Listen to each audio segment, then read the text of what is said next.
Paul Weller, Fat Pop, Volume 1.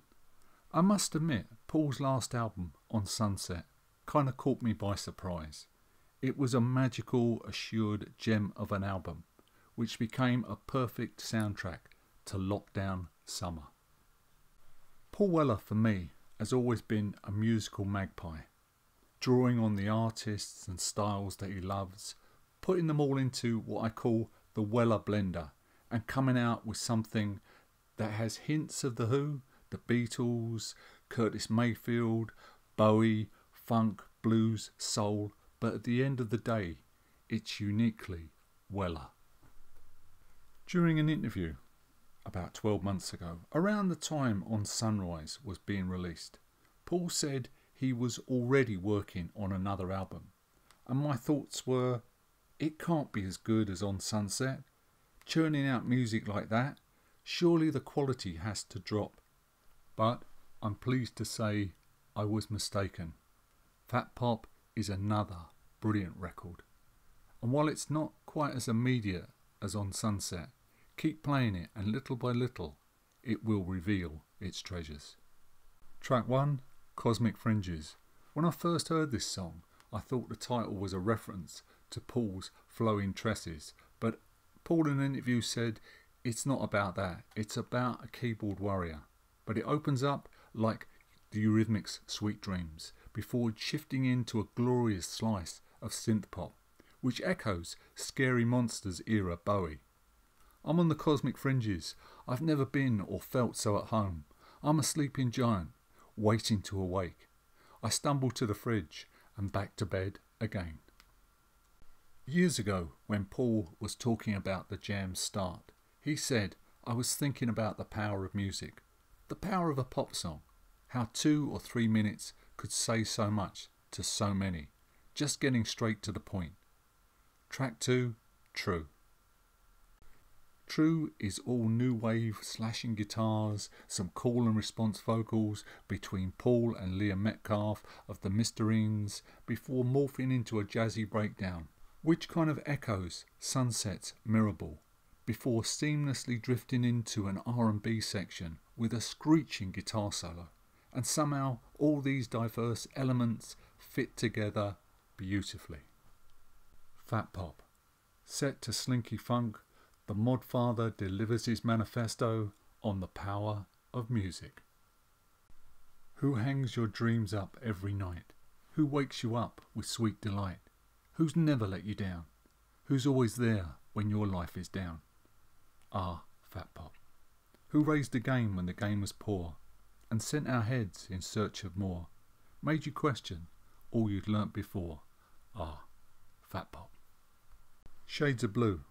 Paul wrote this with his daughter, and they sing together on this track. Now think for this jaunty piano-led song a marriage between the Kinks and the Small Faces. Shades of Blue's message is about how you can spend a life searching for something, when all you need and all that really matters is right next to you, your family and your friends. Glad Times. Paul has always had soul, but as the years have passed, that voice has matured and now carries all the emotion and experiences of a life well lived. Glad Times demonstrates all of that, as Paul puts over an achingly beautiful, crafted love song. Cobweb Connections. Back in the early 1970s, Paul Simon was often held up as an example of a great songsmith. I mention Paul Simon because this song has echoes of Cecilia, and partly how Weller has become a great songsmith himself. Listen to the construction of this gorgeous song, from the acoustic guitar opening, the way the strings are introduced, all the subtle touches of light and shade.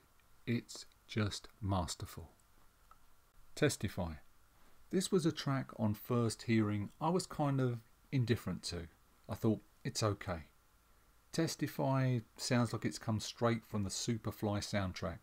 It's all funky bass and swirling jazzy flute.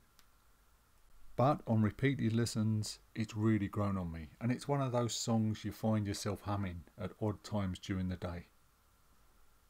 Another plus on this track for me is the addition of Andy Fairweather Low on backing vocals. Now, Andy had some really good solo albums back there in the 70s, and he's an excellent singer and musician.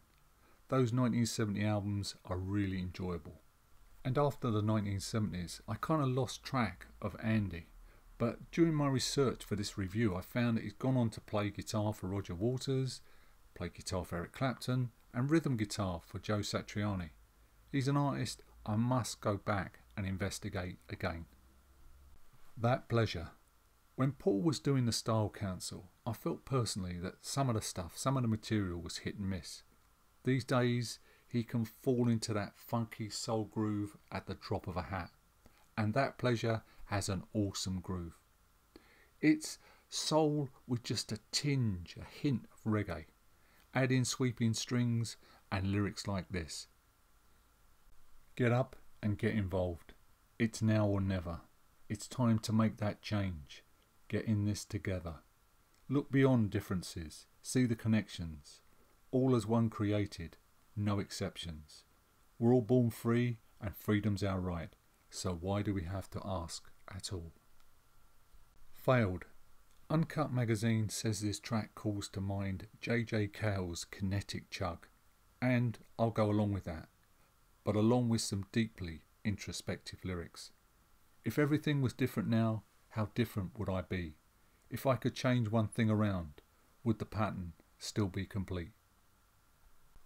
Moving canvas. The eclectic nature of Fat Pop Volume 1 now moves us in yet another direction.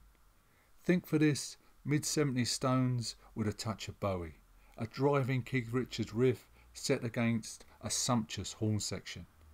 I'm sure I read somewhere that this was a tribute to Iggy Pop. If it is, it's a great tribute. Better Times. This is just gorgeous. That's the only word for this song. And like all of Fat Pop, it's alive with melody, hooks and soaring harmonies.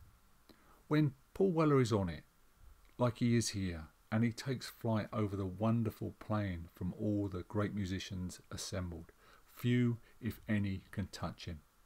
That voice, filled with regret, longing, just pure emotion. And so we come to the end of the album, and it finishes with the classic, majestic Still Glides the Stream. For some reason, and I can't quite put my finger on it, it reminds me of Van Morrison's You Don't Pull No Punches, but You Don't Push the River. I guess it has the same easy grace, the stream of consciousness lyrics, and of course, the water references. Take a listen to 1 minute 46 seconds in, where the song takes off, takes flight and soars. It's just magical. Still Glides the Stream feels a very close cousin to Declan O'Rourke's In a Painter's Life from his new album Arrivals, which Paul Weller produced and played on. It's another must-hear album.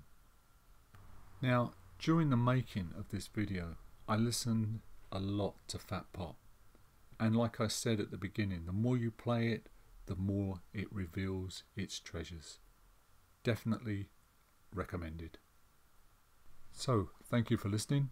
Please give us a like, and if you haven't already, please subscribe to the channel. And if you want to, I always want to hear your insights and your comments, so please leave a comment on the comment section below. Take care, stay safe, and I'll see you in the next video.